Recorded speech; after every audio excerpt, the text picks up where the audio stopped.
Everybody, we are here today to make the Peppermint Essential Oil soap. Our lye water is nice and cooled off, and our oils are warmed up, so they are about 5 degrees apart from each other. So the first thing I'm going to do is add my lye water to my oils.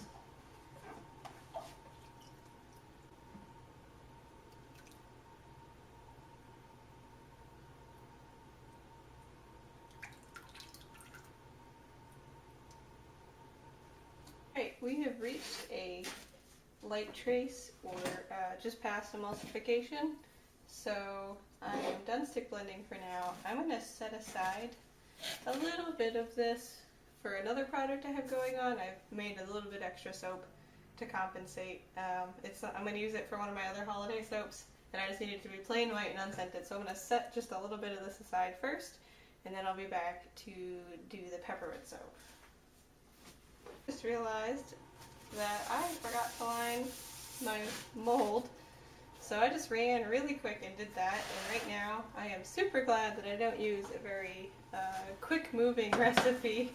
Sometimes I hate that I don't use a quick moving recipe because it means I have to wait forever for my frosting to get solid enough to pipe. And so, I think like, oh, I gotta change my recipe into something that moves faster, but in that instance right there, I was pretty happy because I did have to run and do that, and it wouldn't have been good if I came back and my soap was solid as a rock. Would not have been good at all. So I just poured in the essential oil. I'm saving the rest of that for the frosting. I just split it up. About 2/3 of my soap is the base and 1/3 is the frosting. So I put the respective amount of essential oil in. I used to do a peppermint soap made with essential oil that was all natural, and I just left it uncolored. But everybody, liked my soaps because of how pretty they were, even though I had had some requests for natural soap, which was why I made it to begin with.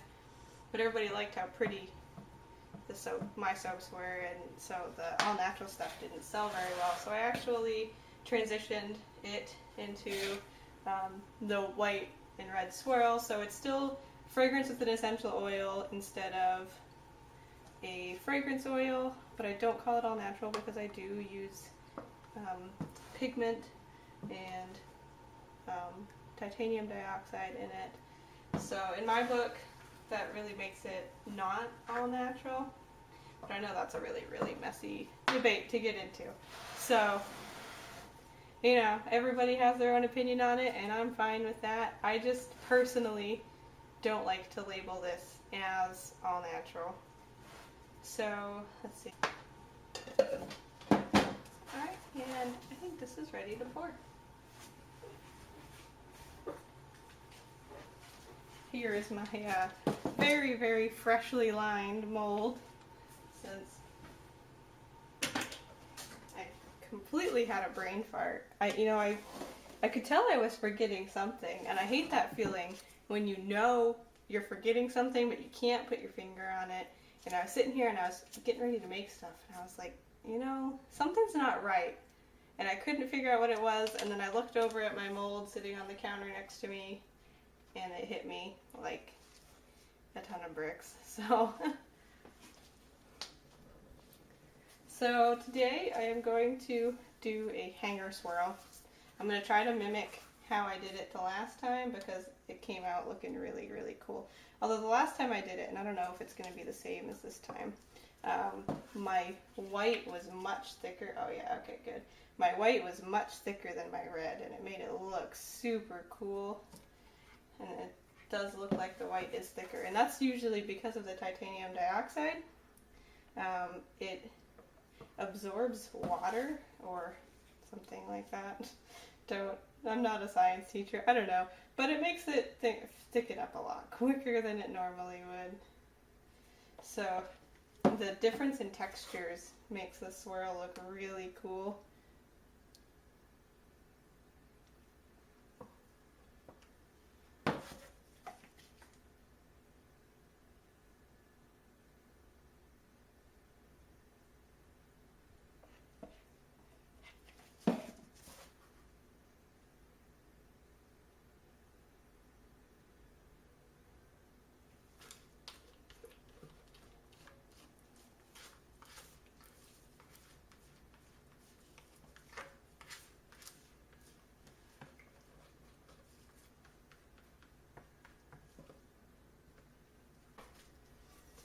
This is the hanger swirl tool I use. Let's see if we can get it on camera here. Anybody else who makes soap and is kind of new to the game might be interested. This comes from Brambleberry, the soap supplier, or soap supplies supplier, I guess. Although I think they do sell soap, or they used to. Anyway, but back to the point. And it's just flexible. It's like metal coated in rubber, and so you can bend it to fit the size of your mold, which mine is just a hair too long.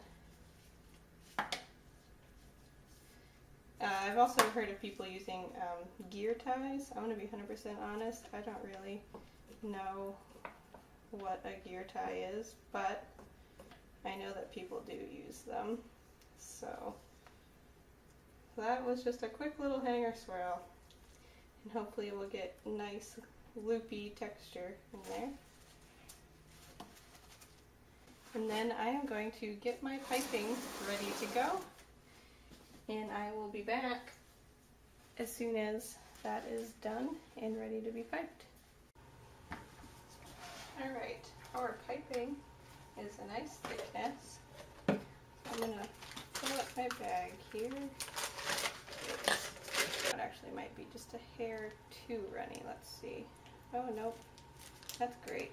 So, I have no idea what piping tips are called. I think this is called a closed star tip. Honestly though, I am a terrible person to ask, because I don't know anything about cake decorating or anything like that, you know? I only started doing this because I liked the way it looked on soap. I don't think I've ever frosted a cake in my life. I know for a fact I've never made a cake except for out of a box, so. I know a lot of people that make soap and pipe the tops have experience with baking, and so their stuff always looks incredible. But I do not, so I mean, I still think it looks good. I mean, you know, maybe it's not super up to par with what it could be, but it still looks good. See, I forgot to mark them out, so I'm just making sure that they're all vaguely about an inch apart, which they're close enough.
So that is the Snowflake Sparkle. I like this a lot because it's not glitter, it's a mica powder, which means it's really, really fine.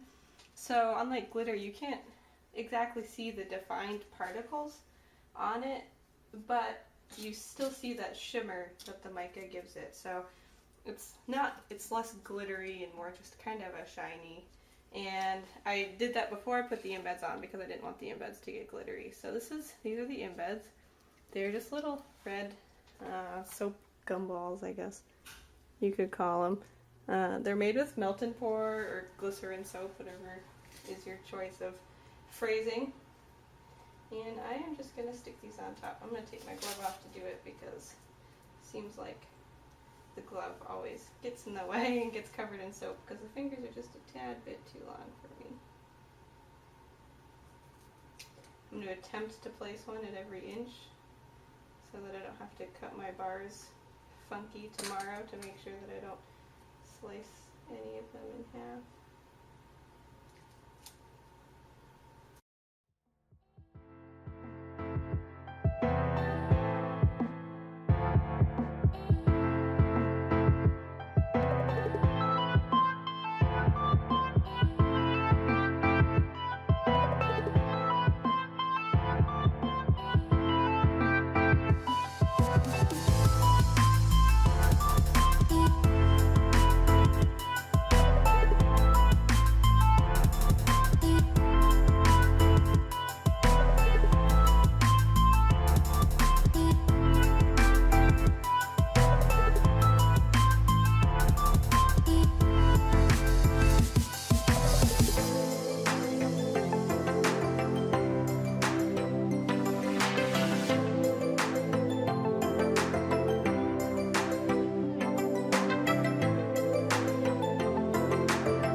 Well, there you have it. Here is the peppermint soap.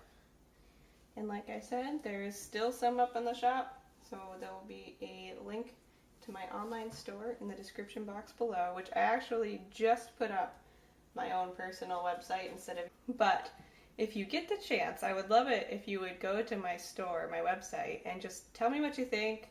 I think it looks good, but I'm biased because I'm the one that designed it, so, you know, I mean, things always look kind of skewed to the person who did it, you know, beauty is the eye of the beholder and whatnot.